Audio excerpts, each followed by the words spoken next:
সবাই? তো দেখুন আমরা আজকে কত খুশি, অনেক খুশি।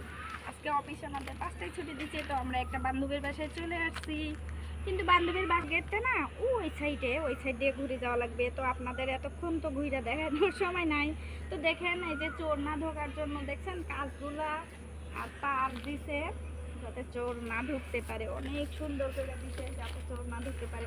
ওই যে ওখানে সিসি ক্যামেরা লাগানো হয়েছে। অনেক সুন্দর বাড়ি বান্ধবীদের। হ্যাঁ, তো আমি এখন বান্ধবীদের বাসায় যাচ্ছি। তো আপনারা গেলে আসুন আমার সাথে। তো আজকে আমরা খুব ভালো তামসা করতেছি, বেড়াইতে আইছি বুঝছেন। অফিস ছুটি হইতে আসতে 5টায়, এজন্য আমরা মনে করেন ঘুরতে ঘুরতে মানে কি করবো বলেন, অবসর সময় মানুষে যা করে। তো